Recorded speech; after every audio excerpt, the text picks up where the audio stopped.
श्री गणेशाय नमः। श्री हरि संक्षिप्त ब्रह्म विवर्त पुराण। श्री कृष्ण जन्म खंड। अनिर्णय की पुत्री पद्मा की धर्म द्वारा परीक्षा, सती पद्मा का उनको शाप देना तथा इस शाप से उनकी रक्षा की भी व्यवस्था करना। वशिष्ठ जी का हिमवान को संक्षेप से सती के देह का त्याग का प्रसंग सुनाना। वशिष्ठ जी कहते हैं, गिरिराज, जैसे लक्ष्मी नारायण की सेवा करती है, उसी प्रकार अनरण्य की कन्या पद्मा मन, वाणी और क्रिया द्वारा भक्ति भाव से पिपलाद मुनि की सेवा करने लगी। एक दिन वह सती राजकुमारी स्नान करने के लिए गंगा जी के तट पर गई। मार्ग में राजा का वेश धारण किए हुए साक्षात धर्म ने उसके मन के भावों को जानने के लिए पवित्र भावना से ही कामी पुरुष की भांति कुछ बातें कहीं। उन्हें सुनकर पद्मा बोली, ओ पापिष्ट नृपाधम, दूर चला जा, दूर चला जा। यदि तू मेरी और काम दृष्टि से देखेगा तो तत्काल भस्म हो जाएगा। जिनका शरीर तपस्या से परम पवित्र हो गया है, उन मुनि श्रेष्ठ पिपलाद को छोड़कर क्या मैं तेरे जैसे स्त्री के गुलाम तथा रति लंपट की सेवा स्वीकार करूंगी? मैं तेरे लिए माता के समान हूँ और तू भी तो भोग्या स्त्री का भाव लेकर मुझसे बात कर रहा है। इसीलिए मैं शाप देती हूँ कि काल कर्म से तेरा आश्रय हो जाएगा। सती का शाप सुनकर देवेश्वर धर्म कांपने लगे और राजा का रूप छोड़ अपनी मूर्ति धारण करके उससे बोले। धर्म ने कहा, माता, आप मुझे धर्मज्ञों के गुरु का भी गुरु धर्म समझिए। पतिव्रते, मैं सदा पराई स्त्रियों के प्रति माता का ही भाव रखता हूँ। मैं आपके आंतरिक भाव को समझने के लिए ही आया था। यद्यपि आप जैसी सतियों का मन कैसे होता है यह मैं जानता था, तथापि देव से प्रेरित होकर परीक्षा करने के लिए चला आया। साध्वी, आपने जो मेरा दमन किया है वह नीति के विरुद्ध नहीं है, सर्वथा उचित ही है, क्योंकि कुमार्ग पर चलने वालों के लिए दंड का विधान साक्षात परमेश्वर श्री कृष्ण ने ही किया है, जो धर्म को भी स्वधर्म का ज्ञान कराने और काल की भी कलना गणना तथा सृष्टा की भी सृष्टि करने में समर्थ है। उन भगवान श्री कृष्ण को नमस्कार है, जो समय पर संहर्ता का भी संहार करने की शक्ति रखते हैं और अनायास ही सृष्टा की भी सृष्टि कर सकते हैं। उन भगवान श्री कृष्ण को नमस्कार है, जो शत्रु को भी मित्र बना सकते हैं, कलह को भी उत्तम प्रेम में परिणत कर सकते हैं तथा सृष्टि और विनाश की भी क्षमता रखते हैं। उन भगवान श्री कृष्ण को नमस्कार है, जो सबको शाप, सुख, दुख, वर, संपत्ति और विपत्ति भी देने में समर्थ हैं। उन भगवान श्री कृष्ण को नमस्कार है, जिन्होंने प्रकृति को प्रकट किया है। महाविष्णु तथा ब्रह्मा, विष्णु एवं महेश्वर आदि को उत्पन्न किया है। उन भगवान श्री कृष्ण को नमस्कार है, जिन्होंने दूध को श्वेत, जल को शीतल और अग्नि को दाहिका शक्ति से संपन्न बनाया है। उन भगवान श्री कृष्ण को नमस्कार है, जो अत्यंत तेज पुंज से प्रकट होते हैं, जिनकी मूर्ति तेजोमयी है तथा जो गुणों से श्रेष्ठ एवं निर्गुण है। उन भगवान श्री कृष्ण को नमस्कार है, और जो सर्व रूप, सर्व बीज स्वरूप, सबके अंतरात्मा तथा समस्त जीवों के लिए बंधु स्वरूप हैं। उन भगवान श्री कृष्ण को नमस्कार है। यूं कहकर जगत गुरु धर्म पद्मा के सामने खड़े हो गए। शैलराज धर्म का परिचय पाकर वह साध्वी सहसा बोल उठी। पद्मा ने कहा, भगवन, क्या आप ही सबके समस्त कर्मों के साक्षी, सबके भीतर रहने वाले सर्वात्मा, सर्वज्ञ तथा सर्व तत्व वेता धर्म है? फिर मेरे मन को जानने के लिए मुझ दासी की विडंबना क्यों करते हैं? धर्मदेव, आपके प्रति मैंने जो कुछ किया है वह मेरा अपराध है। प्रभु, मैंने स्त्री स्वभाववश आपको न जानने के कारण क्रोध पूर्वक शाप दे दिया है। उससे शाप की क्या व्यवस्था होगी, यही इस समय मेरा चिंता का विषय है। आकाश संपूर्ण दिशाओं और वायु भी यदि नष्ट हो जाए तो भी पतिव्रता का शाप कभी नष्ट नहीं हो सकता। मेरे शाप से यदि आप नष्ट हो जाते हैं तो संपूर्ण सृष्टि का ही नाश हो जाएगा। यह सोचकर मैं किन कर्तव्य विमूढ़ हो रही हूँ। तथापि आपसे कहती हूँ देवेश्वर, जैसे पूर्णिमा को चंद्रमा पूर्ण होते हैं, उसी प्रकार सतयुग में आप चारों चरणों से परिपूर्ण रहेंगे। उस युग में सर्वत्र और सर्वदा दिन रात आप विराजमान होंगे। किंतु भगवान त्रेता युग आने पर आपके एक चरण का नाश हो जाएगा। प्रभु, द्वापर में दो पैर क्षीण होने होंगे और कलयुग में आपका तीसरा पैर भी नष्ट हो जाएगा। कली के अंत में आपका चौथा चरण भी छिप जाएगा। फिर सतयुग आने पर आप चारों चरणों से परिपूर्ण हो जाएंगे। सतयुग में आप सर्वव्यापी होंगे और उससे भिन्न योगों में भी कहीं कहीं पूर्ण रूप में विद्यमान रहेंगे। प्रभु, जहाँ आपका स्थान या आधार होगा, उसे बताती हूँ, सुनिए। संपूर्ण वैष्णव, यति, ब्रह्मचारी, पतिव्रता स्त्री, ज्ञानी पुरुष, वानप्रस्थ, भिक्षु, सन्यासी, धर्मशील, राजा, साधु, संत, श्रेष्ठ, वैश्य जाति तथा सत्पुरुषों के संसर्ग में रहने वाले द्विज, सेवक, शूद्र, आप सदा पूर्ण रूप से इन सब में आप सदा पूर्ण रूप से विराजमान रहेंगे। युग युग में जहाँ भी पुण्यात्मा पुरुष होंगे, वे आपके आधार रहेंगे। पीपल, वट, बिल्व, तुलसी, चंदन, इन वृक्षों पर दीक्षा, परीक्षा, शपथ, गौशाला और गौपद भूमियों में, विवाह में, फूलों में, देव वृक्षों में, देवालयों में, तीर्थों में तथा साधु पुष्पों पुरुषों के ग्रहों में आपका सदा निवास होगा। वेद वेदांगों के श्रवण काल में, जल में, सभाओं में, श्री कृष्ण के नाम और गुणों के कीर्तन, श्रवण तथा गान में स्थानों में गान के स्थानों में, व्रत, पूजा, तप, न्याय, यज्ञ एवं साक्षी के स्थानों में, गौशालाओं में तथा गौओं में विद्वान रहकर आप अपने को पूर्ण रूप से प्रतिष्ठित देखेंगे। धर्म इन स्थानों में आप क्षीण नहीं होंगे। इनसे भिन्न स्थानों में आपकी कृशता देखी जाएगी। जो स्थान आपके लिए अगम्य हैं, उनका वर्णन सुनिए। संपूर्ण व्यभिचारिणियों में नरघाती, पुरुषों में घरों में नर हत्या करने वाले नीच पुरुषों में मूर्ख और दुष्टों में देवता, गुरु, ब्राह्मण, इष्ट देव तथा पालनीय मनुष्यों के धन का अपहरण करने वालों में दुष्टों, धृतों और चोरों में, रति स्थानों में, जुआ, मदिरा पान और कलह के स्थानों में, शालग्राम, साधु, तीर्थ और पुराणों से रहित स्थलों में, डाकुओं के स्नेह में, वाद विवाद में, ताड़ की छाया में, गर्वीले मनुष्यों में, तलवार से जीविका चलाने वाले तथा स्याही से जीवन निर्वाह करने वाले, देवालयों में पूजा की वृत्ति से जीने वाले तथा ग्राम पुरोहितों में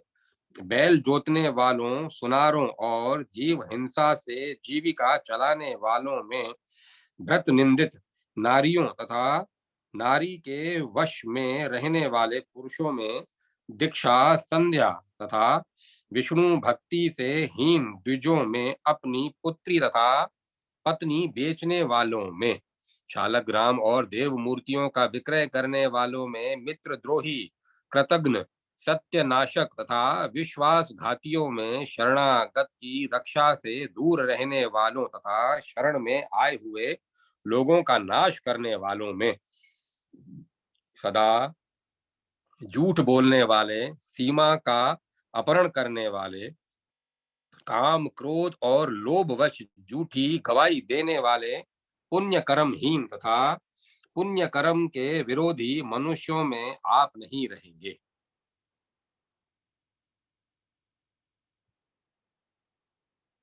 प्रभु, इन निंदनीय स्थानों में रहने का आपको अधिकार नहीं है। ऐसी अवस्था होने से मेरी बात भी सच्ची हो जाएगी। तात, अब मैं पति सेवा के लिए जाऊंगी, आप भी अपने घर को पधारिए। ऐसी बातें कहने वाली पद्मा के वचन सुनकर ब्रह्मा पुत्र श्रीमान धर्म का मुखारविंद प्रसन्नता से खिल उठा। वे उस पतिव्रता से अत्यंत विनय पूर्वक बोले। धर्म ने कहा, मेरी रक्षा करने वाली देवी, तुम धन्य हो, पति परायणा हो, तुम्हारा सदा ही कल्याण हो। मैं तुम्हें वर देता हूँ, ग्रहण करो। बेटी, तुम्हारे पति युवा अवस्था से संपन्न तथा रति कर्म में समर्थ हो, साध्वी वे रूपवान और गुणवान हो, उनका यौवन सदा ही स्थिर रहे। वत्से, तुम भी उत्तम ऐश्वर्य से युक्त एवं स्थिर यौवना हो जाओ। तुम्हारे पति मार्कंडे के बाद दूसरे चिरंजीवी पुरुष हों। वे कुबेर से भी धनी और इंद्र से भी बढ़कर ऐश्वर्यवान हो। शिव के समान विष्णु भक्त और कपिल के बाद उन्हीं की श्रेणी के सिद्ध हों। तुम जीवन भर पति के सौभाग्य से संपन्न बनी रहो। साध्वी, तुम्हारे घर कुबेर के भवन से भी अधिक सुंदर हो। तुम अपने पति से भी अधिक गुणवान और चिरंजीवी 10 पुत्रों की माता बनोगी, इसमें संशय नहीं है। शैलराज, यूं कहकर धर्मराज चुपचाप खड़े हो गए। पद्मा उनकी परिक्रमा और प्रणाम करके अपने घर को चली गई। धर्म भी उसे आशीर्वाद दे अपने धाम को गए और प्रत्येक सभा में पतिव्रता की प्रशंसा करने लगे। पद्मा अपने तरुण पति के साथ सदा एकांत में मिलन सुख का अनुभव करने लगी। पीछे उसके 10 श्रेष्ठ पुत्र हुए जो उसके पति से भी अधिक गुणवान थे। गिरिराज, इस प्रकार मैंने सारा पुरातन इतिहास कह सुनाया। अनर्णय ने अपनी पुत्री देकर समस्त संपत्ति की रक्षा कर ली। तुम भी सबके ईश्वर भगवान शिव को अपनी कन्या देकर अपने समस्त बंधुओं तथा संपूर्ण संपत्ति की रक्षा करो। शैलराज, 1 सप्ताह बीतने पर अत्यंत दुर्लभ शुभ क्षण में जब चंद्रमा लग्नेश होकर लग्न में अपने पुत्र बुद्ध के साथ विराजमान होंगे, रोहिणी का संयोग पाकर प्रसन्नता का अनुभव करते होंगे, चंद्र और तारा सर्वथा शुद्ध होंगे, मार्गशीर्ष मास का सोमवार होगा, लग्न सब प्रकार के दोषों से रहित, समस्त शुभ ग्रहों की दृष्टि से लक्षित और असत ग्रहों से शून्य होगा, उत्तम संतान प्रद पति सौभाग्यदायक वैदन्य वैद व्यनिवारक जन्म जन्म में सुख प्रदान करने वाला तथा प्रेम का कभी विच्छेद न होने देने वाला अत्यंत श्रेष्ठतम योग उपस्थित होगा। उस समय तुम अपनी पुत्री मूल प्रकृति ईश्वरी जगदम्बा को जगत पिता महादेव के हाथ में देकर कृत्य कृत्य हो जाओ। गिरिराज, कल्पनांतर की बात है कल्पांतर की बात है कि वह मूल प्रकृति ईश्वरी भगवान श्री कृष्ण की आज्ञा से दक्ष कन्या सती के रूप में आविर्भूत हुई। दक्ष ने उस देवी को विधि विधान के साथ शूलपाणी शिव के हाथ में दे दिया। तदंतर मेरे पिता के यज्ञ में, जहां समस्त देवताओं की सभा जुड़ी हुई थी, दक्ष का उन शूलपाणी महादेव के साथ सहसा महान कलह हो गया। उस कलह से रुष्ट हो त्रिनेत्रधारी शिव ब्रह्मा जी को नमस्कार करके चले गए। दक्ष के मन में भी रोष था, अतः वे भी अपने गणों के साथ उसी क्षण अपने घर को चल दिए। घर जाकर दक्ष ने रोष पूर्वक ही यज्ञ की सामग्री एकत्र की और उसके द्वारा महान यज्ञ का आयोजन किया। उस यज्ञ में उन्होंने द्वेष व शूलपाणी शंकर को भाग नहीं दिया। यह देख सती के मन में पिता के प्रति बड़ा क्रोध हुआ। उसकी आंखें लाल हो गई। उसने व्यथित हृदय से पिता को बहुत फटकारा और यज्ञ स्थान से उठकर वह माता के पास चली गई। उस परात्परा देवी को तीनों कालों का ज्ञान था, अतः उसने भविष्य में घटित होने वाली घटना का वहां वर्णन किया। यज्ञ का विध्वंस, पिता दक्ष का पराभव, यज्ञ स्थान में देवताओं, मुनियों, ऋत्विजों तथा पर्वतों का पलायन, शंकर के सैनिकों की विजय, अपनी मृत्यु, पत्नी के विरह में आतुर चित्त होकर शोकवश पति का पर्यटन, उनके नेत्रों के जल से सरोवर का निर्माण, भगवान जनार्दन के समझाने से उनका धैर्य धारण करना, दूसरे शरीर से पुनः शिव की प्राप्ति, उनके साथ विहार तथा अन्य सब भावी वृतांत बताकर सती माता और बहनों के मना करने पर भी दुखी हो घर से चली गई। वह सिद्ध योगिनी थी, अतः योग बल से उस सब की दृष्टि से ओझल हो गई। गंगा जी के तट पर जाकर शंकर के ध्यान और पूजन के पश्चात उनके चरणाविंदों का चिंतन करती हुई सुंदरी सती ने शरीर को त्याग दिया और गंधमादन पर्वत की गुफा में विद्यमान उस दिव्य विग्रह में प्रवेश किया, जिसके द्वारा उनके पूर्व काल में दैत्यों के समस्त कुल का संहार किया था। वह घटना देख सब देवता अत्यंत विस्मित हो हाहाकार कर उठे।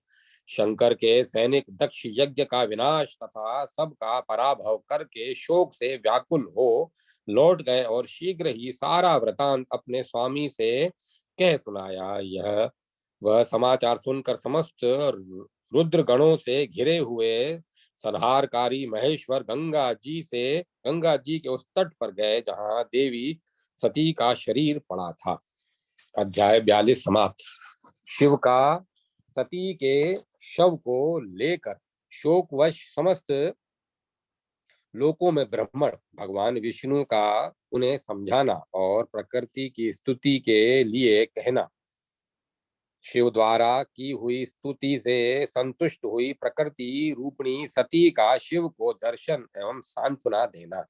श्री नारायण कहते हैं, नारद, तदंतर महादेव जी ने गंगा जी के तट पर सोई हुई दुर्गा स्वरूपा सती की मनोहर मूर्ति देखी, जिनके मुखारविंद की कांति अभी मलिन नहीं हुई थी। वह शरीर पर श्वेत वस्त्र धारण किए और हाथ में अक्षय माला लिए दिव्य तेज से प्रकाशित हो रही थी। उनके अंगों से तपाए हुए स्वर्ण की सी कमनीय कांति फैल रही थी। सती के उस प्राणहीन शरीर को देखकर भगवान शिव विरह की आग में अत्यंत जलने लगे। वे मूर्तिमान तत्व राशि होने पर भी सती के वियोग में कभी मूर्छित कभी चेतन होते और हुए भांति भांति के विलाप करने लगे। तदंतर उनके स्वर्ण प्रतिम मृतदेह को वक्ष पर धारण करके सप्तद्वीप, लोकालोक, पर्वत तथा सप्त सिंधु में भ्रमण करते हुए भारत में शतशृंग गिरी के पास जम्बू द्वीप के निर्जन प्रदेशस्थ अक्षय वट के नीचे नदी तीर पर पहुंचे। वहां से महायोगी शंकर विरहाकुल चित्त होकर पूरे 1 वर्ष तक पृथ्वी पर परिभ्रमण करते हुए करते रहे। सती देवी के उस मृत देह के अंग प्रत्यंग जिस जिस स्थान पर गिरे वे स्थान कामना प्रद सिद्ध पीठ हो गए। तदंतर शंकर जी ने सती के अवशिष्ट अंगों का संस्कार किया। अस्थियों की माला गुथ कर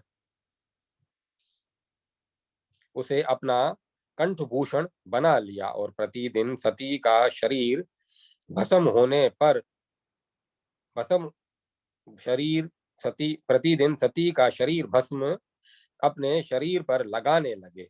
इसके बाद वे निश्चेष्ट से होकर अपने वट मूल में पड़ गए। तब लक्ष्मी पूजित भगवान नारायण अपने पार्षदों देवताओं और ऋषि मुनियों के साथ वहां पधार कर श्री शंकर को गोद में लेकर उन्हें समझाने लगे। श्री भगवान ने कहा, स्वात्माराम शिव, मेरी बात सुनो और उस पर ध्यान दो। वह हितकारक अध्यात्म ज्ञान का सारा दुख सा अध्यात्म ज्ञान का सार, दुख शोक का नाश करने वाली तथा संपूर्ण अध्यात्म ज्ञान का विद्यमान बीज है। यद्यपि तुम स्वयं ज्ञान की निधि विधि सर्वज्ञ तथा सृष्टाओं के भी सृष्टा हो, तथापि मैं तुम्हें ज्ञान का उपदेश दे रहा हूँ। प्राण संकट के समय विद्वान को भी समझा सकता है। लोक में यह व्यवहार है कि सब लोग सबको परस्पर समझाते बुझाते हैं। शंभो महेश्वर, दुर्दिन में दुख शोक और भय की प्राप्ति होती है। जब दुर्दिन बीत जाता और सुदिन आ जाता है तब उनकी प्राप्ति कैसे हो सकती है। उस समय तो हर्ष और ऐश्वर्य विषयक दर्प की ही निरंतर वृद्धि होती है, परंतु विद्वान पुरुष इन सब को स्वप्न की भांति मिथ्या समझते हैं। भगवान महादेव, तुम ज्ञान की उत्पत्ति के कारण तथा सनातन हो। ज्ञान प्राप्त करो, अपने स्वरूप का स्मरण करो, तुम्हारा कल्याण हो। तुम सचेत हो, होश में आओ, निश्चय ही तुम्हें सती की प्राप्ति होगी। जैसे शीतलता जल को, दाहिका शक्ति अग्नि को, तेज सूर्य को तथा गंध पृथ्वी को कभी नहीं छोड़ती, उसी तरह सती तुम्हें छोड़कर अलग नहीं रह सकती। सनातन ज्ञानानंद स्वरूप ज्ञान निधे शंकर, मैं जो कहता हूँ उसे सुनो। तुम परात्पर परमेश्वर हो, परंतु शोकवश अपने आप को भूल गए हो। प्रत्येक जगत में तथा जन्म जन्म में सुदिन और दुर्दिन का चक्र निरंतर चला करता है। वे सुदिन और दुर्दिन भी ही समस्त प्राकृत प्राणियों के लिए सुख दुख की प्राप्ति के मुख्य कारण होते हैं। सुख से हर्ष दर्प शौर्य प्रमाद राग ऐश्वर्य की अभिलाषा और विद्वेष निरंतर प्रकट होते रहते हैं।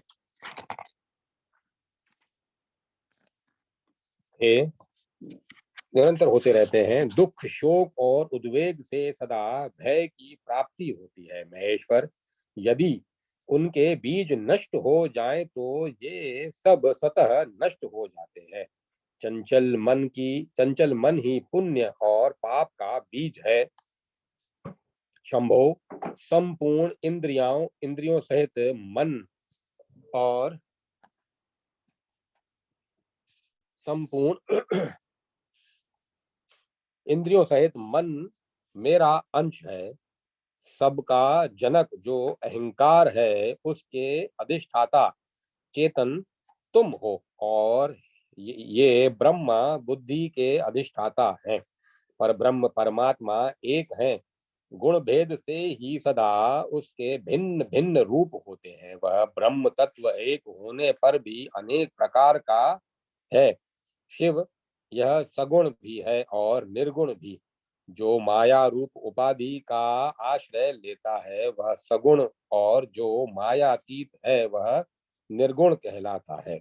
भगवान स्वेच्छा में हैं, वे अपनी इच्छा से ही विविध रूपों में प्रकट होते हैं। उनकी इच्छा शक्ति का ही नाम प्रकृति है। वह नित्य स्वरूपा और सदा सबकी जननी है। कुछ लोग ज्योति स्वरूप सनातन ब्रह्म को एक बताते हैं और कुछ दूसरे विद्वान उसे प्रकृति से युक्त होने के कारण द्विविध कहते हैं। जो एक बताते हैं उनका मत सुनो। ब्रह्मा ब्रह्म माया तथा जीवात्मा दोनों से परे है।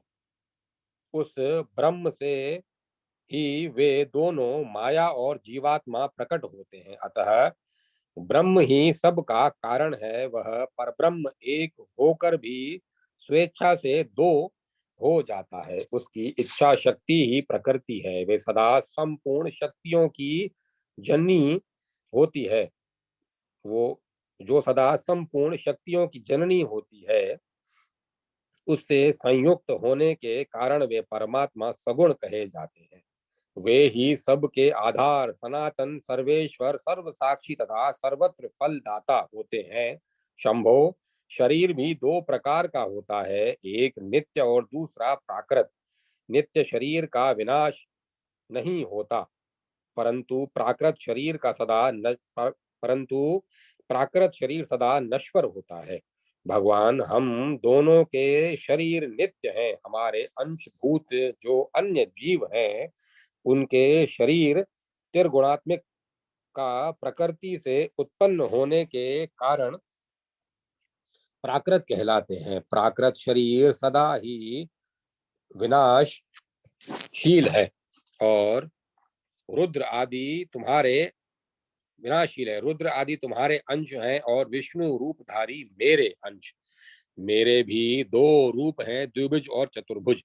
चतुर्भुज मैं हूँ और वैकुंठ धाम में लक्ष्मी तथा पार्षदों के साथ रहता हूँ। द्विभुज रूप से मैं श्री कृष्ण कहलाता हूँ और गोलोक में गोपियों तथा राधा के साथ निवास करता हूँ। जो ब्रह्म को द्विविध बताते हैं, उनके मत में दो प्रधान तत्व हैं, नित्य पुरुष तथा नित्या प्रकृति। ईश्वरी शिव वे दोनों सदा परस्पर संयुक्त रहते हैं। वे ही सबके माता पिता हैं। वे दोनों अपनी इच्छा के अनुसार कभी साकार और कभी निराकार होते हैं। दोनों ही सर्वस्वरूप हैं। जैसे पुरुष की नित्य प्रधानता है, उसी तरह प्रकृति की भी है। शंभो, यदि तुम सती को पाना चाहते हो तो प्रकृति का सत्वन करो। तुमने पूर्व काल में दुर्वासा को प्रसन्नता पूर्वक जिस स्तोत्र का उपदेश दिया था, वह दिव्य है और उसका कण्व शाखा में वर्णन किया गया है। तुम उसी के द्वारा जगदम्बा की आराधना करो। शिव मेरे आशीर्वाद से तुम्हारे शोक का नाश हो, तुम्हें कल्याण की प्राप्ति हो और तुम्हारे लिए विप्लव का कारण बना हुआ पत्नी के वियोग का यह रोग दूर हो जाए। गिरिराज, ऐसा कहकर लक्ष्मीपति भगवान विष्णु चुप हो गए। तदंतर महेश्वर ने प्रकृति के सत्वन का कार्य आरंभ किया। उन्होंने स्नान करने करके श्री कृष्ण और ब्रह्मा को भक्ति पूर्वक हाथ जोड़ नमस्कार किया। उस समय उनका अंग अंग पुलकित हो उठा। महेश्वर बोले, ओम नमो प्रकृते, ओम नमो प्रकृते, ओम नमः प्रकृते। ओम सचिदानंदमयी प्रकृति देवी को नमस्कार है। ब्रह्मा ब्राह्मी, तुम ब्रह्म स्वरूपिणी हो। सनातनी परमात्मा स्वरूपे परमानंद रूपिणी, तुम मुझ पर प्रसन्न हो जाओ। भद्रे, तुम भद्र अर्थात कल्याण प्रदान करने वाली हो। दुर्गे, तुम दुर्गम संकट का निवारण तथा दुर्गति का नाश करने वाली हो। दुर्गे, तुम दुर्गम संकट का निवारण तथा दुर्गति का नाश करने वाली हो। भव सागर से पार उतारने के लिए नूतन एवं सुदृढ़ नौका स्वरूपिणी देवी, मुझ पर कृपा करो। सर्व स्वरूपे सर्वेश्वरी, सर्वबीज रूपिणी, सर्वबीज स्वरूपिणी, सर्वाधारे, सर्वविधे सर्व सर्वविधे विजय प्रदे मुझ पर प्रसन्न हो। सर्व मंगले तुम सर्व मंगल रूपा, सभी मंगलों को देने वाली तथा संपूर्ण मंगलों की आधारभूता हो। मेरे ऊपर कृपा करो भक्त वत्सले, तुम निद्रा तंद्रा क्षमा श्रद्धा तुष्टि पुष्टि लज्जा मेधा और ब्रह्म बुद्धि रूपा हो। मुझ पर प्रसन्न हो। वेद माता तुम वेद स्वरूपा, वेदों का कारण, वेदों का ज्ञान देने वाली और संपूर्ण वेदांग स्वरूपणी हो। मेरे ऊपर कृपा करो जगदम्बिके, तुम दया जया महामाया क्षमाशील शांत सबका अंत करने वाली तथा शुद्धा पिपासा रूपणी हो। मुझ पर प्रसन्न हो। विष्णु माए तुम नारायण की गोद में लक्ष्मी, ब्रह्मा के वक्ष स्थल में सरस्वती और मेरी गोद में महामाया हो। मेरे ऊपर कृपा करो दीन वत्सले, तुम कला दिशा दीन और तथा रात्रि स्वरूपा एवं कर्मों के परिणाम फल को देने वाली हो। मुझ पर प्रसन्न हो। राधिके तुम तुम सभी शक्तियों का कारण, श्री कृष्ण के हृदय मंदिर में निवास करने वाली श्री कृष्ण की प्राणों से भी अधिक प्रिया तथा श्री कृष्ण से पूजित हो। मेरे ऊपर कृपा करो देवी, तुम वक्ष स्वरूपा सभी यश, तुम यश स्वरूपा सभी यश की कारणभूता, यश देने वाली संपूर्ण देवी स्वरूपा और अखिल नारी रूप की सृष्टि करने वाली हो। शुभे तुम अपनी कला के अंश मात्र से संपूर्ण कामनियों का रूप धारण करने वाली सर्व संपत स्वरूपा तथा समस्त संपत्ति को देने वाली हो। मुझ पर प्रसन्न हो देवी, तुम परमानंद स्वरूपा संपूर्ण संपत्तियों का कारण, यशस्वियों से पूजित और यश की निधि हो। मेरे ऊपर कृपा करो देवी, तुम समस्त जगत एवं रत्नों की आधारभूता वसुंधरा हो। चर और अचर स्वरूपा हो, मुझ पर शीघ्र ही प्रसन्न हो। सिद्ध योगिनी तुम योग स्वरूपा, योगियों की स्वामिनी, योग को देने वाली, योग की कारण भूता, योग की अधिष्ठात्री देवी और देवियों की ईश्वरी हो। मेरे ऊपर कृपा करो सिद्धेश्वरी, तुम संपूर्ण सिद्धि स्वरूपा, समस्त सिद्धियों को देने वाली तथा सभी सिद्धियों का कारण हो। मुझ पर प्रसन्न हो। महेश्वरी विभिन्न मतों के अनुसार जो समस्त शास्त्रों का आख्यान व्याख्यान है, उसका तात्पर्य तुम ही हो। ज्ञान स्वरूपे परमेश्वरी, मैंने जो कुछ अनुचित कहा हो वह सब तुम क्षमा करो। कुछ विद्वान प्रकृति की प्रधानता बतलाते हैं और कुछ पुरुष की। कुछ विद्वान उन दो प्रकार के मतों में व्याख्या भेद को ही कारण मानते हैं। पहले प्रलय काल में एकाण्व के जल में शयन करने वाले महाविष्णु के नाभि देश से प्रकट हुए कमल पर उसी से उत्पन्न हुए जो ब्रह्मा जी बैठे थे, उन्हें महादैत्य मधु और केटव खेल खेल में ही मारने को उद्यत हो गए। तब ब्रह्मा जी अपनी रक्षा के लिए तुम्हारी स्तुति करने लगे। उन्हीं स्तुति उन्हें स्तुति करते देख तुमने उन दोनों महादैत्यों के विनाश के लिए जलशाही महाविष्णु को जगा दिया। तब नारायण ने तुम शक्ति की सहायता से उन दोनों महादैत्यों को मार डाला। वे भगवान नारायण सहयोग पाकर ही सब कुछ करने में समर्थ हैं।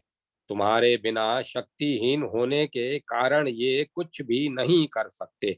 सुरेश्वरी, पूर्व काल में त्रिपुरों से संग्राम करते समय जब मैं आकाश से नीचे गिर पड़ा, तब तुमने ही विष्णु के साथ आकर मेरी रक्षा की थी। ईश्वरी, उस समय मैं वीराग्नियों से जल रहा था विराग्नियों से जल रहा था। ईश्वरी, मैं इस समय विराग्नियों विराग्नि से जल रहा हूँ। तुम मेरी रक्षा करो। परमेश्वरी, अपने दर्शन के पुण्य से मुझे कृत दास बना लो। यह कहकर शंभु मौन हो गए। तब उन्होंने आकाश में विराजमान उस देवी प्रकृति को प्रसन्नता पूर्वक देखा, जो रत्नसार निर्मित रथ पर बैठी थी। उनके 100 भुजाएं थी, उनकी अंग कांति तपाए हुए स्वर्ण के समान दीप्तिमान थी। वे रत्नमय आभूषणों से विभूषित थी और उनके प्रसन्न मुख पर मंद हास की छटा छा रही थी। उन जगन माता सती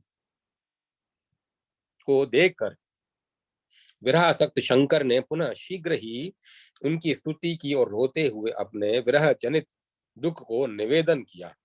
तदंतर उन्होंने सती की अस्थियों से बनी हुई अपनी माला उन्हें दिखाई और उनके शरीर जनित भस्म को, जो शिव ने अपने अंगों का भूषण बना रखा था, उनकी उसकी और भी उनकी दृष्टि आकर्षित की। फिर अनेक प्रकार के मनुहार करके उन्होंने सुंदरी सती को संतुष्ट किया और उस समय नारायण, ब्रह्मा, धर्म, शेषनाग, देवता और ऋषियों ने भी हे ईश्वरी शिव की रक्षा करो ऐसा कहकर उन देवी का सत्वन किया। उन सब के सत्वन से वे देवी तत्काल प्रसन्न हो गई और शिव की उन प्राण वल्लभा ने प्राणेश्वर शंभु से कृपा पूर्वक कहा। प्रकृति बोली, महादेव आप धैर्य धारण करो। प्रभो आप मेरे लिए प्राणों से भी बढ़कर प्रिय हो। योगीश्वर आप ही आत्मा तथा जन्म जन्म में मेरे स्वामी हैं। महेश्वर मैं पर्वतराज हिमालय की भार्या मेनका के गर्भ से जन्म लेकर आपकी पत्नी बनूंगी। अतः आप इस विरह ज्वर को त्याग दीजिए। यूं कह तथा शिव को आश्वासन दे वे अंतर ध्यान हो गई और देवता भी उन्हें सांत्वना देकर चले गए। उस समय लज्जा से भगवान शिव का मस्तक झुका हुआ था, उनका चित्त हर्ष से उत्फुल्ल हो रहा था। वे कैलाश पर्वत पर चले गए और शीघ्र ही वह ज्वर को त्याग कर अपने गणों के साथ प्रसन्नता से नाचने लगे। जो मनुष्य शिव द्वारा किए गए इस प्रकृति के स्तोत्र का पाठ करता है, उसका प्रत्येक जन्म में अपनी पत्नी से कभी वियोग नहीं होता। ये लोक में सुख भोग कर वह शिवलोक में चला जाता है तथा धर्म, अर्थ, काम, मोक्ष चारों पुरुषार्थों को प्राप्त कर लेता है, इसमें संशय नहीं है। अध्याय 43 समाप्त। पार्वती के विवाह की तैयारी। हिमवान के द्वार पर दुल्ह शिव के साथ बारात में विष्णु आदि देवताओं का आगमन। हिमालय द्वारा उनका सत्कार। वर को देखने के लिए स्त्रियों का आगमन। वर के अलौकिक रूप सौंदर्य को देख मैना का प्रसन्न होना। स्त्रियों द्वारा दुर्गा के सौभाग्य की सराहना। दुर्गा का रूप दंपति का एक दूसरे की ओर देखना। गिरिराज द्वारा दहेज के साथ शिव के हाथ में कन्या का दान तथा शिव का सत्वन। भगवान श्री कृष्ण कहते हैं, वशिष्ठ जी के पूर्वोक्त वचन को सुनकर सेवक गणों तथा पत्नी सहित हिमालय को बड़ा विस्मय हुआ, किंतु स्वयं पार्वती मन ही मन हंस रही थी। अरुंधति ने भी उन मैना देवी को, जो शोक से कातर हो खाना पीना छोड़कर रो रही थी, समझाया। तब उन्होंने प्रसन्नता पूर्वक शोक का त्याग कर दिया तथा अरुंधति को उत्तम भोजन कराकर स्वयं भी भोजन किया। इसके बाद वे प्रसन्न चित्त से समस्त मंगल कार्यों का संपादन करने लगी। प्रिय, तदंतर वशिष्ठ जी की आज्ञा से हिमालय ने विवाहिक सामग्री एकत्रित की और बड़ी उतावली के साथ विभिन्न स्थानों में निमंत्रण पत्र भिजवाया। तत्पश्चात उन्होंने शिव के पास मंगल पत्री का पढ़वाई। इसके बाद शैलराज ने विवाह के लिए भोज्य पदार्थ, मिष्ठान, दिव्य वस्त्र तथा स्वर्ण रत्न आदि का अपार संग्रह किया। पार्वती को स्नान करवा कर वस्त्राभूषणों से अलंकृत किया गया। उसके नेत्रों में काजल और पैरों में महावर लगाया गया। इधर देवेश्वर गण विविध वाहनों पर साकार हो रत्नमय रथ पर आरूढ़ हुए भगवान शंकर को साथ लिए हिमालय भवन के समीप पहुंचे। वहां भांति भांति से सबका स्वागत सत्कार किया गया।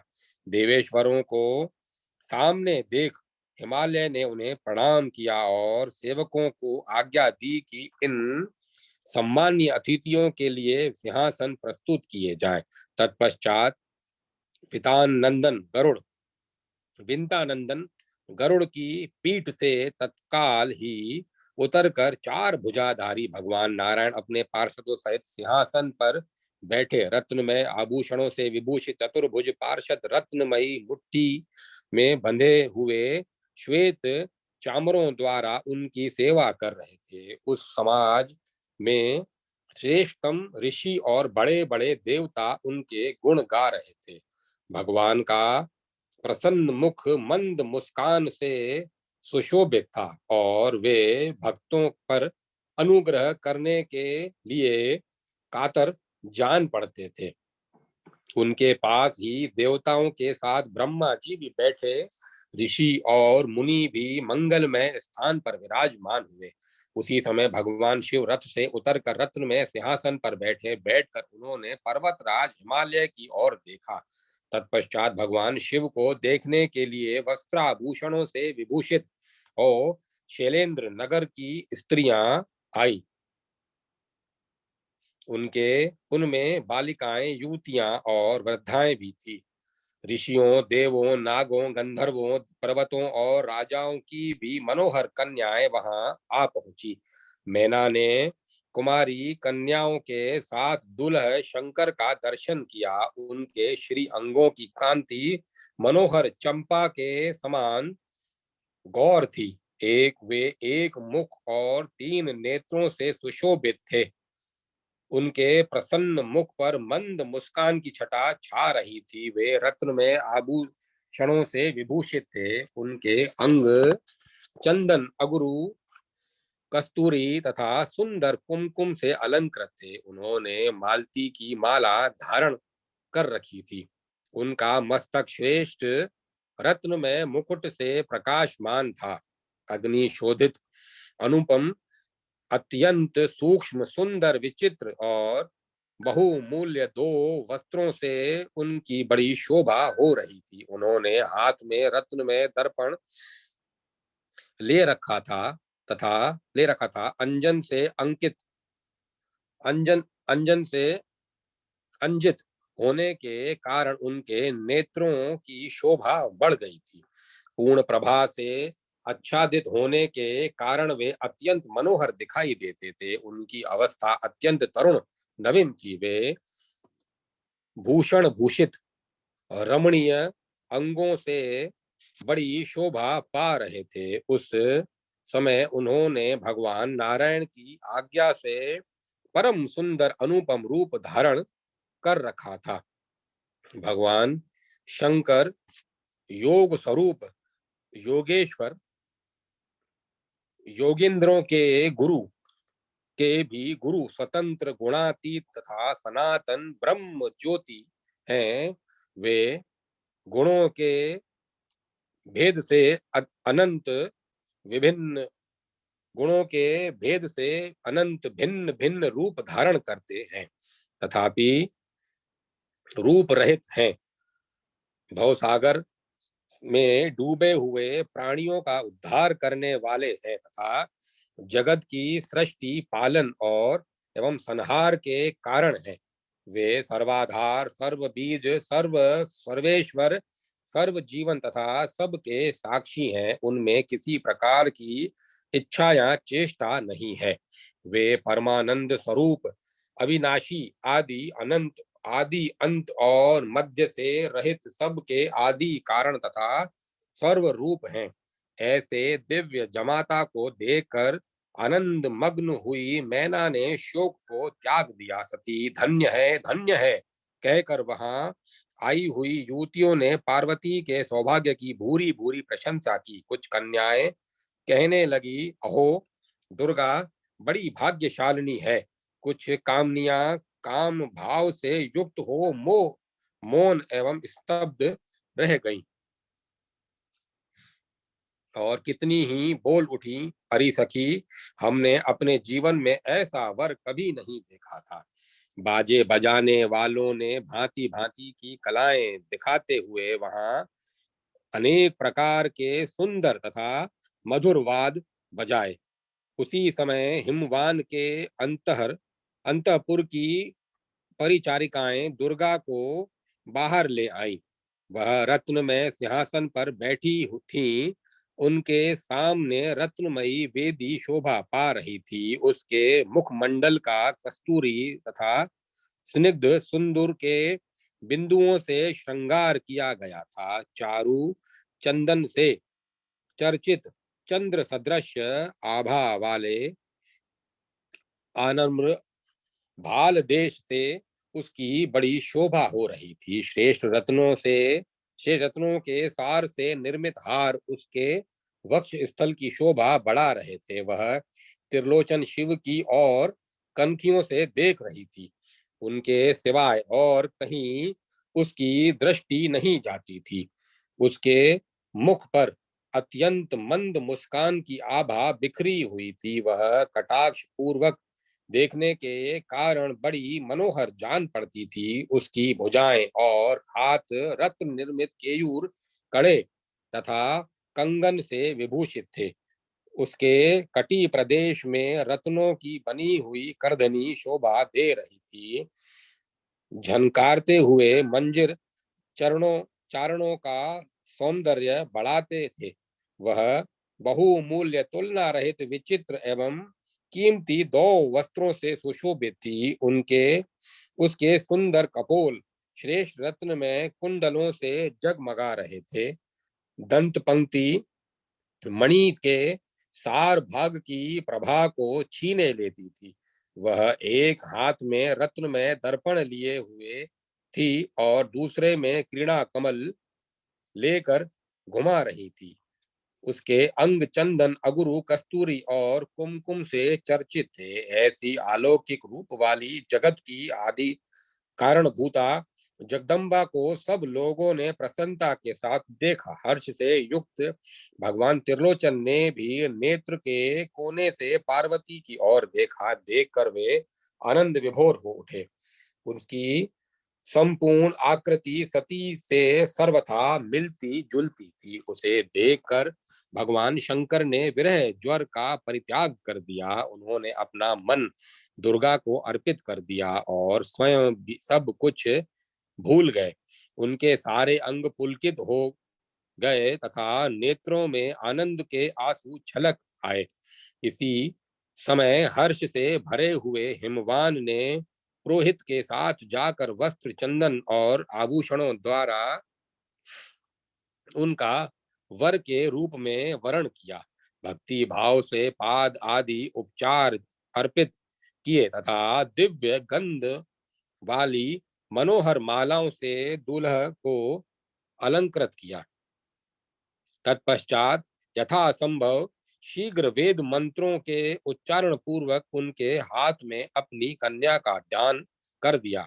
राधिके तदंतर हर्ष से भरे हुए हिमालय ने उदारता पूर्वक दहेज में उन्हें अनेक प्रकार के रत्न सुंदर रत्नों से के बने हुए मनोहर पात्र 1,00,000 गौ रत्न जड़ित झूल और अंकुश से युक्त 1 सहस्त्र गजराज सजे सजाए 3,00,000 घोड़े श्रेष्ठ रत्नों से अलंकृत लाखों अनुरक्त दासियां पार्वती के लिए छोटे भाई के समान प्रिय 100 ब्राह्मण वटु और श्रेष्ठ रत्नों के सार तत्व से निर्मित 100 रमणीय रथ दिए।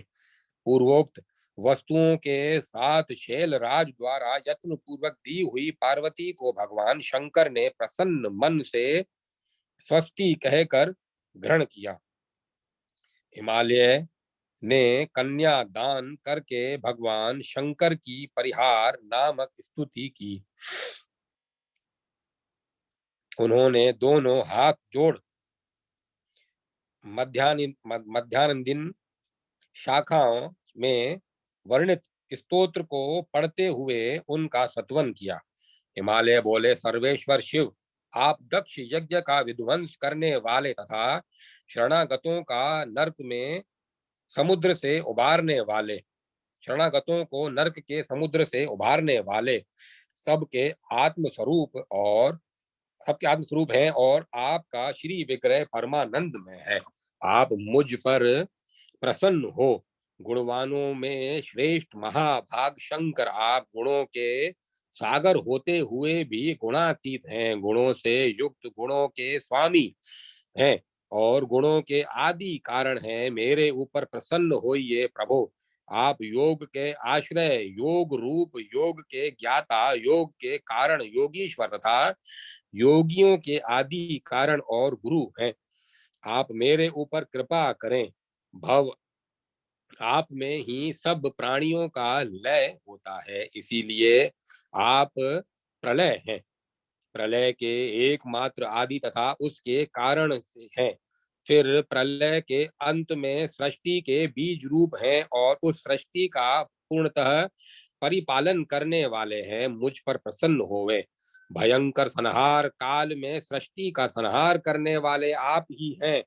आपके वेग को रोकना किसी के लिए भी अत्यंत कठिन है। आराधना द्वारा आपको रिझा लेना भी सहज नहीं है, तथापि आप भक्तों पर शीघ्र ही प्रसन्न हो जाते हैं। प्रभु, आप मुझ पर कृपा करें। आप काल स्वरूप, काल के स्वामी, कालानुसार फल देने वाले, काल के एकमात्र आदि कारण तथा काल के नाशक और एवं पोषक हैं। मुझ पर प्रसन्न हो। आप कल्याण की मूर्ति, कल्याण दाता तथा कल्याण के बीज और आश्रय हैं। आप ही कल्याण में तथा कल्याण स्वरूप प्राण हैं। सबके परम आश्रय शिव, मुझ पर कृपा करें। इस प्रकार स्तुति कर हिमालय चुप हो गए। उस समय समस्त देवताओं और मुनियों ने गिरिराज के सौभाग्य की सराहना की। राधि के जो मनुष्य सावधान चित्त होकर हिमालय द्वारा किए हुए स्तोत्र का पाठ करता है, उसके लिए शिव निश्चय ही मनोवांछित वस्तु प्रदान करते हैं। अध्याय 44 समाप्त। अब मैं कथा को विराम देता हूँ।